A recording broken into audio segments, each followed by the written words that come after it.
The first word that comes to mind in Cuba when you mention Gerardo Hernández is hero. That's because he is one due to his labor as a Cuban agent. He infiltrated groups in Miami that conducted many violent actions against the Cuban people with the purpose of destroying the revolution. He was imprisoned for almost 2 decades after a manipulated trial. He's part of the case known as the Cuban Five. He was released in December 17, 2014 after an agreement between the two countries. He's now vice rector at his alma mater, the Higher Education Institute of Foreign Affairs. Thank you so much, Gerardo, for this opportunity of talking to Telesur, to its audience in English. Your story is well known, but it's so many years of misinformation, so many years of seeing how this story of the Five was absolutely manipulated. Hardly ever a media in the world, big or small, passed the test of telling the story, the true story of the Cuban Five. I want to go to Manuel Viramontes, a name that you used to have when you lived in the U.S. And one of the biggest questions around your story is, why were you in the United States? Why was it important that a group of Cubans were doing the kind of work that you were doing in the U.S.? Why? Well, since 1959, the triumph of the revolution, from the U.S. started a series of attacks against Cuba. First, the CIA and other U.S. entities finance, organize, train a group of Cubans to operate inside Cuba and from the U.S. Coming to Cuba. And for many, many years, they were operating with total impunity.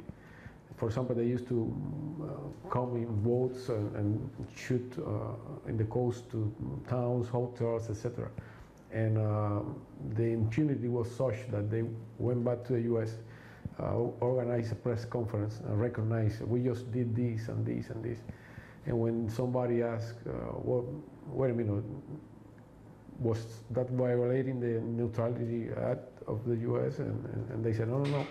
Technically, we didn't violate any U.S. law because the law says that we cannot go from the U.S. to any other country to do this kind of things, but we went first to a key in the Bahamas and then from the key to Cuba, so technically it's ridiculous, but that's an excuse. Exactly, that's how they did it, and nobody in the U.S. messed with them. Cuba complained for many, many years about that kind of operation that has a human cost. There are hundreds, thousands of victims of terrorism in Cuba, and the U.S. just looked the other side, the other way. So Cuba had no choice but to send a group of people to infiltrate those organizations and send the information to Cuba precisely to prevent those terrorist acts. Finally, in September 12, 1998, you were caught by a SWAT team. It's known that American authorities offered you and some of your colleagues a deal that would have been comfortable to take, but you did not. What was that deal? Why you didn't take it?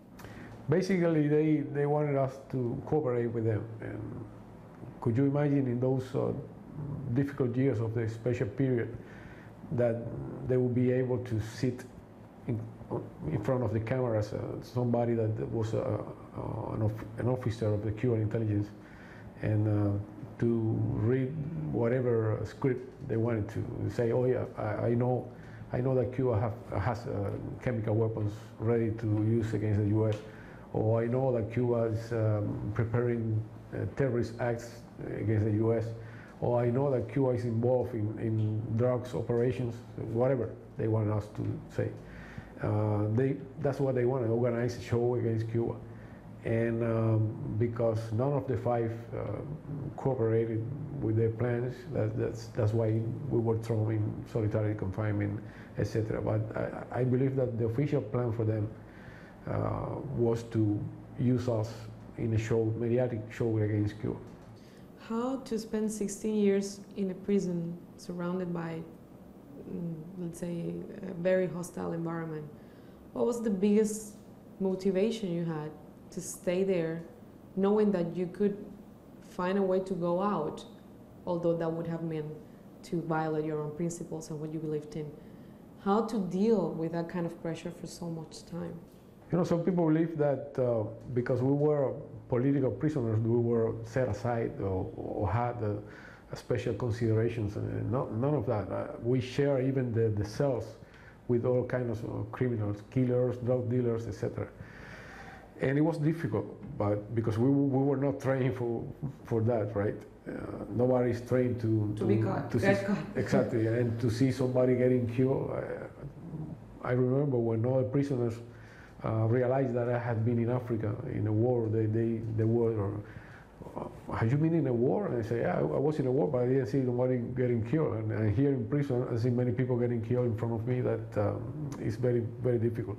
But when you are conscious that you are not there for in vain, that all the time we have in our conscience that we were not in prison for dealing with drugs, like most of the people there. We were not there for killing somebody. We were for a reason, and that reason was protecting our country against terrorism. And that gives you courage. And I had 2 life sentences plus 15 years. Worst case scenario, I had to die in prison.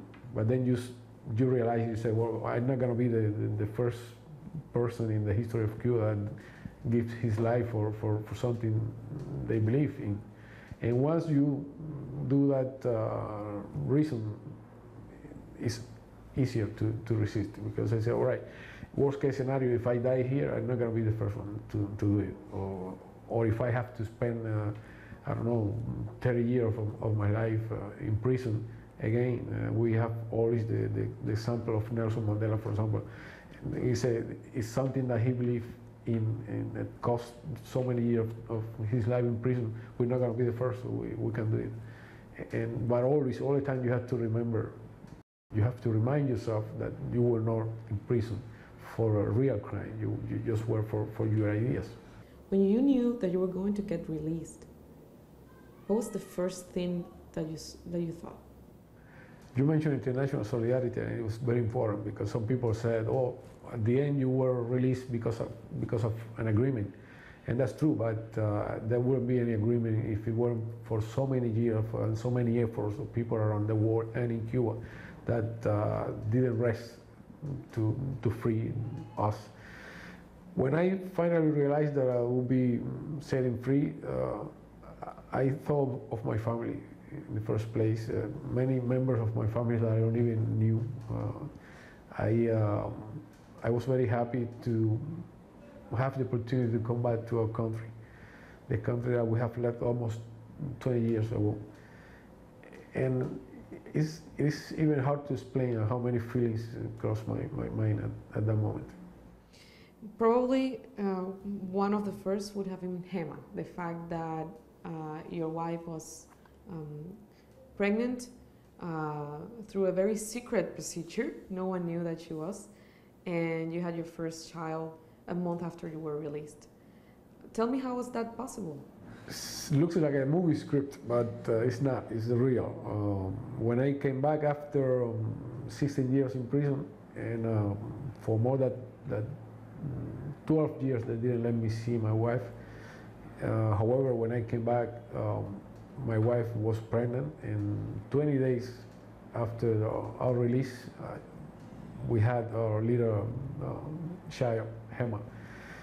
And people didn't know. It was a secret agreement between the two countries that we owe to many people of good faith, people on both sides, and to the resilience and the commitment of my wife that struggled for that. And it was a dream come true. Basically, it was an agreement between the two countries to let me donate my sperm in prison. And a procedure was conducted in another country. And my wife at the time had frozen her eggs, hoping that someday we will be able to procreate, and that's how it was done. And it's not only Gema anymore. No, we had twins after that. Yeah. How, I imagine the Cuba that you got back to was quite different from the one that you left. How hard was to adjust to that different country? It was a little hard, but I always said that it was a different Cuba, but that's normal, right? The weird thing would be that we find after 20 years, we find the same Cuba. So it was hard in the sense that for many years we were living I was living in a maximum security prison with certain codes, and you speak to somebody and you keep your distance, you don't touch nobody, etc. And in minutes that changed, that somebody wants to hug you, talk to you, touch you. So psychologically it was kind of difficult. And then you start living in a country that is not exactly the country you left. There are many things that have changed for good, some all for bad, and you have to adapt. I remember, for example, I went to clean my car and paid in 3 Cuban pesos. In a different currency. Different currency, yeah. And that's, for the people that know what I'm talking about, it was very funny, right? I didn't know. And things like that. But I would say that to good things, you adapt very quickly. And we have been receiving a lot of love from our people from the very beginning, from the very first day that we came back. Many people are showing us support and love and gratitude, and that helps a lot to adapt. I wanted to know your perspective on the Cuba-U.S. relations, but not the historic events that we know of. There's reluctancy even some people here in Cuba to trust the U.S. intentions. There are reasons for that, a lot of reasons. And there's reluctancy in the U.S., in both sides, in the Cuban American community, in the American community, and the decision-making process. Reluctancy to deal with Cuba because of the many prejudices around our country. How do you think it's possible that, although we have so many reasons to be apart, to being in a confrontation, is it possible, not politically speaking, but culturally speaking, that our people and our countries actually get along? I believe so. I want to believe so. One of the bigger movements in support of the Cuban Five was based in the U.S. by U.S. people. And you mentioned HEMA, and HEMA was possible because of the good faith of people in the U.S. as well as in Cuba and in other places. And that gives me hope. I know many good persons in the U.S. that would like to have a normal relation with our country. There are many paths that unite both people. There are many Cubans living in the U.S. that have nothing against their country. But on the other hand, you cannot ignore the historical conflict that you very well know. But I believe it's possible that Cuba and the U.S. finally have a good relation. And during the Obama administration, those steps that were taken were brave steps. I really hope that one day the U.S. administration will realize that we Cubans choose our own path and that we have the right to live the way we want to live. But unfortunately, now the situation is being reversed. But again, I really hope that one day the U.S., the people that take the shots in the U.S. will realize that there is no other choice than to coexist, to respect each other. We don't want to tell the U.S. how they have to do their things. They should tell us how we have to do our things here. And I really hope that someday reason will prevail in that regard. You are now teaching and being part of the structure of people that educate our future diplomats. Why did you come here? What was the motivation? Well, first because as soon as I came back to Cuba, I said that I would like to serve anywhere that it is considered I might be useful, right? That was my main and only goal, to serve my people anywhere that it is considered I could serve. And I was asked to come here, and I gladly accepted. This is my alma mater, and I really thank the opportunity to work with young people, and to, in some ways, kind of connecting to the reality in the same way or in the same spot where I left Cuba. I was basically the same age that these people when I went to do my mission. And it's a great opportunity to be able to work with these young people that one day will represent Cuba in the foreign relations in the world. I'm teaching, but I'm also learning a lot, working with the young people here. When you study here, the young population of Cuba was in one way, and the conditions of the countries were one, which are tremendously different from now. Starting by the fact that when you studied, we had a very close relation with the USSR, which configured the world in a way which is not the way it is now. And the Cuban population, the younger people, are quite different. They're millennials, as they call it now. They're super connected. They see a growing private business in Cuba. They passing away Fidel Castro. And it's a different moment in history. When you talk to them, and I imagine they do talk to you a lot, I've seen you, how close you are to them. What are the main issues that they're worried about? What are those messages that you just can't stop giving them?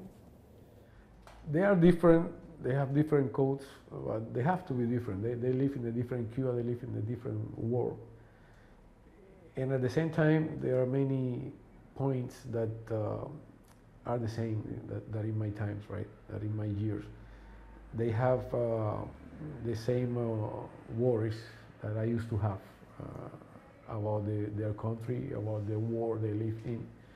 And I also hope that them, or at least the majority of them, have the same commitment.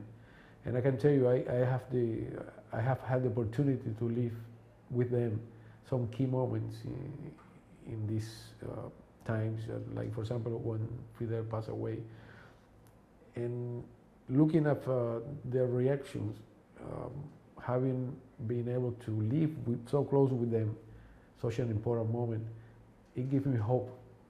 It gives me hope of in our future, because I was able to realize their feelings. I was able to realize their commitment to the country they live in, that they might express it in a different way, and but I'm very hopeful that they will be able to keep going with our project for a better world, a better society. Cuba is facing a lot of challenges in this year and in the coming years. We will have general elections. We will have a different president, and is facing a lot of changes in between. Would you consider, or have you thought about moving to let's say, a more political position into the Cuban government? I always said that it's not the same to lead than to resist, right? Every time I go to the street, I receive a lot of love from our people and a lot of recognition. But that is based in the fact that I was in a mission and I resisted 16 years in U.S. prison. But again, it's not the same to resist in a cell than to lead a ministry or a province or whatever. You need preparation for that. You need experience for that. And I know there are many people in Cuba very well prepared with a long history of leading and directing different places. But again, I'm a soldier. If tomorrow I given another assignment, I will try hard to fulfill it, whatever it is. One of the questions around the future of Cuba is how much we need to change and how much we need to keep. We have a very complex economic situation. In the current administration, Raúl Castro's administration, he's been trying to solve in the trying not to affect let's say the most vulnerable groups in Cuba, and defending the main conquests of the revolution, which are many. But that question remains, the question when we talk to our families, when we talk with our friends, and it's something that the revolutionary people should be talking about, around what's the future of the revolution. And it's on us, it's on the younger generations. You're now leading, talking, speaking, dealing with younger generations every day. You are a symbol to them, you know that. You're a modern symbol to them. You're a modern, contemporary hero to them. So your example, it's tremendously important and has a lot of influence. If you could use that influence into that future in which we need to figure out what we're going to keep and what we're going to change, what would be the main priorities that you want to transmit to those younger generations? I would like them to realize that Fidel's and Raúl's generation have had their Moncada, had their Sierra Maestra, had their Grandma, had their Playa Girón, and we grew up admiring them for that. But our young people have to realize that they had their Sierra Maestra, and they had their Moncada, they had their Grandma. They only have to identify what it is. And it's not a task for tomorrow, it's a task for today. Because people used to say, oh, in the future, no, our future is today, their future is today. And they have to realize today and be able to identify, all right, which is my Moncada? I have to go and assault it. Which is my Grandma? I have to go and jump. And the young people today have to realize that they have the same age that Frank Pais had when he was killed. That precisely the Fidel comrades had their own age when they went to the Sierra Maestra. And many young people today, I have realized that they think that they're still not ready for that. All right, when I grew up, I do this and that. No, you are in your age now. And this country is in your hands now. And you have to take it and you have to know what you're going to do with it. For many, many years, the enemies of the Cuban Revolution have been betting that when this moment comes, the young people won't be able to keep going with the flags of the revolution. And it is on the hand of these young people of this generation to demonstrate how wrong they were. And again, I'm very confident that that's precisely what they're going to do. Once again, to demonstrate to the empire and to the enemies of the revolution that they were wrong, that they underestimated the Cuban people. What are you going to tell when the years pass and Gema, Gerardo, Amber ask you how they were born, how was it possible to survive, you and Adriana, your wife, so many years and through so many challenges? There are couples that can't face a month away. And what would be the story that you would make to them when they ask you? I will tell them that they were born because of the love and the commitment of the parents, but also because of the good faith of many people and the efforts of many people and the hopes of many people around the world that we and them, I hope, will always be grateful of. And it's a story that in so many regards is political, but it's a love, more than anything else, it's a love story.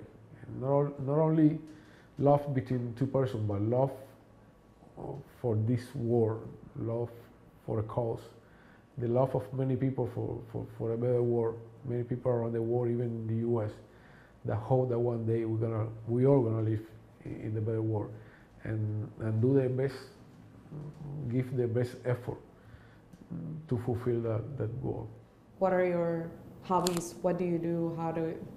How did you adjust your life from the previous one that you had to the one that you have today?